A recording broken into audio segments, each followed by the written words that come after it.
Guys, I cannot stress this enough whenever I say it, but do not be normal. There is no reason to be normal in this world.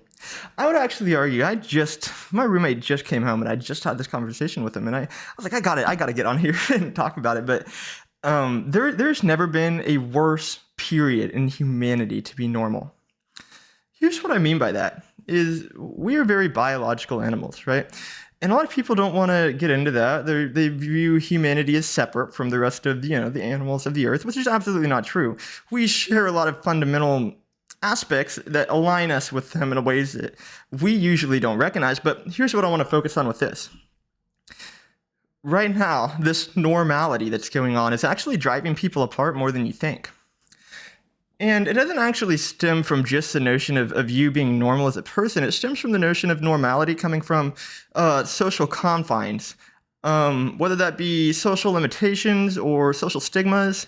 Basically, the idea being that if you want to be somebody who is putting themselves out there, doing something that is abnormal, doing something that is kind of against the current, you're going to get friction for it. 9 times out of 10, 10 times out of 10. Right, and so what it does is it creates a society of people who are not normal because they want to be normal. They're normal because they have to be normal. They feel like they have to be normal. And what do you do to get around that? And I don't really know the answer to that other than just be yourself, but I will say this. Again, there has never been a worse period in time in humanity to be normal, because what we're seeing is, and I'm not even going to get into this aspect in the video, but there's been a driving force in between men and women exponentially growing for the past 2 decades, 20 years now, but honestly longer than that, right? And this driving force is driving people away from marriage. I believe that actually in the 70s, it was a 50% chance that you'll be married by 30 in a house. Now we're at a point where obviously we're not going to be, I believe it's like a 20% chance that by 30 you're married in a house. So obviously they're the driving force away from men and women. And so you're wondering, Spider-Man, how does normality come into this? Well, I'll tell you, we are animals. You ever see those birds? The easiest example is a peacock.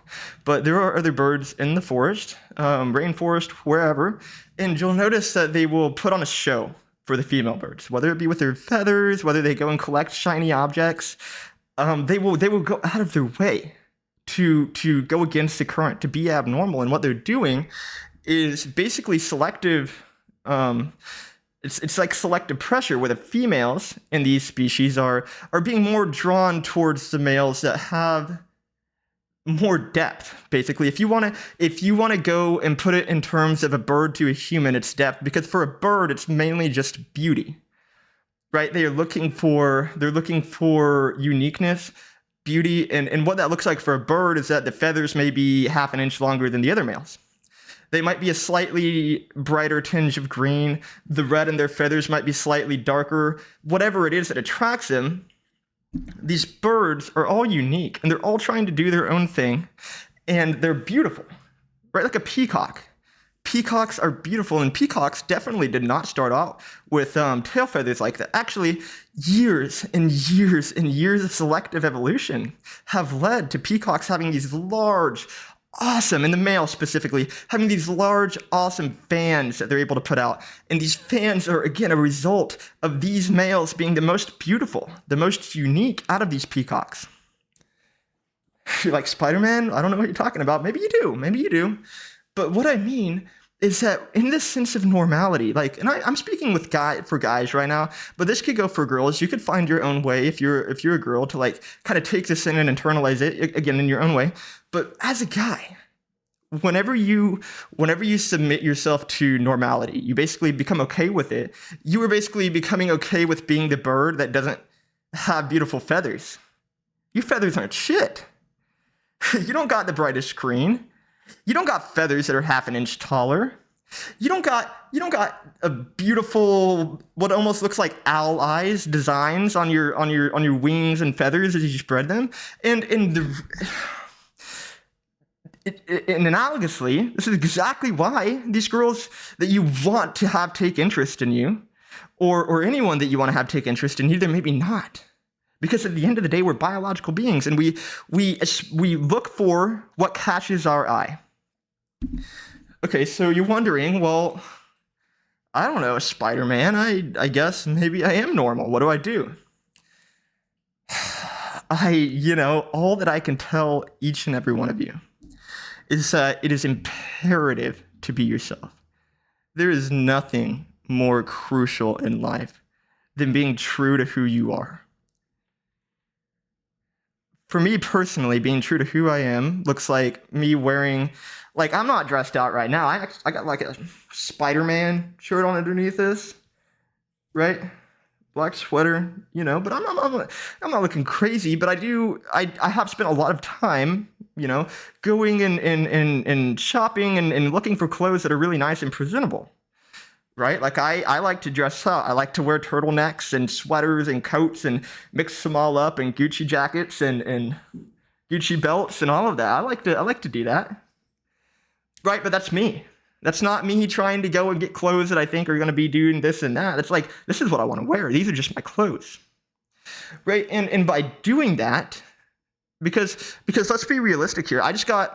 So my experience in speaking with this is from college, right? Because I just graduated recently.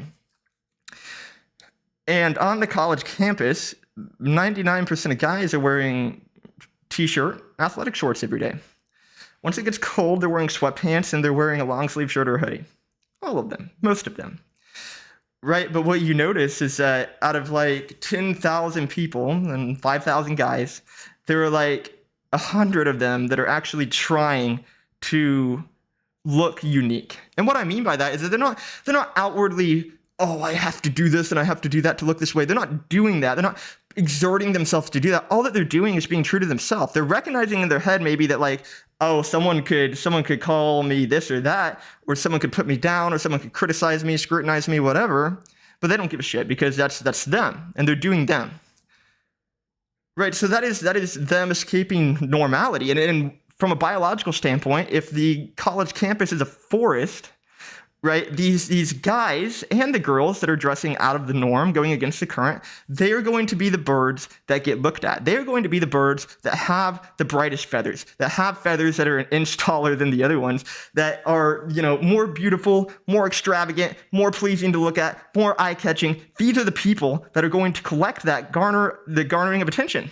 And you may be wondering to yourself, why don't people give me attention? Why is it so hard for me to find a partner? Why is it so hard for me to make friends, do this, do that, do this, do that? And it's because at a basic level, you might have muted yourself. And I don't mean that disparagingly. For a lot of us, it just happens. I know for me personally, there's a lot of times in my life where, like, for instance, in high school, I just completely threw away any elements of who I was to try to fit in with the current and go with the flow, and it got me nowhere. And I'd never been more alone in my entire life than in high school. And a lot of you guys may be saying, well, I'm really alone too. And if I truly acted myself, then no one would definitely like me. And I'll tell you what, if you started to act exactly like who you truly are, and everyone in your life abandons you or walks out or says this or says that, that's a good thing. Because what's going to happen from that point on is that everyone that comes into your life is going to be aligned with the way in which you think, the way in which you feel, the way in which you want to be. I know for me personally, I lost like basically all of my friends from before, doing what I really wanted to do and being who I really wanted to be. Right? And a lot of them did have a lot to say about it. Negative, of course. And I'm glad they're gone. They added nothing to my life. Right? And so if you have people around you in your inner circle and you're worried because you want to breach out of this normality, you want your feathers to look better, you want to do this, you want to do that. I mean, obviously it sucks because you know that, like, you might be losing friendships, you might be, stepping out of this place in your life that you've been very comfortable in for a long time. But for all of us, this is the only life that we're going to get. We're going to be dead one day, and we're going to be dead for eternity. But for right now, we're alive. Anyone watching this video is alive. And while we're alive, if you deny yourself your true purpose, your reason for being born, the reason in which God gave you a name and gave you a body and gave you a soul and deducted all of his love for you, enough for his son to die for your sins thousands of years before you were even born, then you certainly have a purpose that's unique. You are not normal. Nobody is normal, and it's not a bad thing to not be normal. Again, there's never been a worse time in humanity to be normal. So as everyone continues to form collectives and become more clique-esque and throw away any aspects of personality, uniqueness, individuality, as people continue to do that, choose to do the opposite. As people continue to flow into the current, to be filtered into the same area, reject that. Do what you want to do in terms of what is true to your heart and your soul. Obviously, it's easier said than done. But as all things in life, you have to start somewhere. And if you keep telling yourself that you'll start eventually, it'll never be what you want. And if you tell yourself that you can't do it at all, then you're absolutely right. You'll never be able to. You have to want to. You have to want to believe. And in anything in life, everything's very mindset-based. If you don't believe that you can do something, your chances of doing it are very low. But if you go into this and you tell yourself, I can do this. I know what I want to do. I know how I want to dress. I know that I want to collect this. I know that I want to watch this. I know that I want to be this. I know that I want to go hang out with these people. I know that I want to actually talk about this stuff. Then do that. But if you believe that you can't do that, then you never will. But if you believe that I want to do that, I can do it, therefore I'm going to, and not only that, but I'm going to be the best at it, then maybe you won't be the best at it, but you'll be way better than you could have been with a different negative mindset. That's kind of all I wanted to say with this one. I just really want to encourage all of you guys watching to be yourself. And I've said this so many times on my channel, the idea of just being who you are, being yourself, being true to yourself. And it is truly the most important thing in this life that you can do other than love. You know, and the most important being is loving Christ, loving yourself and loving others, right? And, you know, you can't love yourself truly. You can't love yourself fully if you are not yourself. I challenge each and every one of you to be the best person that you can be, to do the best things that you can do, to give your best work that you can get, that you can give, to do all of the things that you know deep down that you're capable of. I know all of you guys watching this have one thing that you haven't done and you really want to, and you're thinking about it so much and you just feel like there's no way, I can't do it, I don't have this, I don't have that. Just start. Doesn't matter if it sucks, just start doing it, and I promise you, it's amazing. But I really love all of you guys, and I'll be back on here soon with another video, so I'll see you guys soon.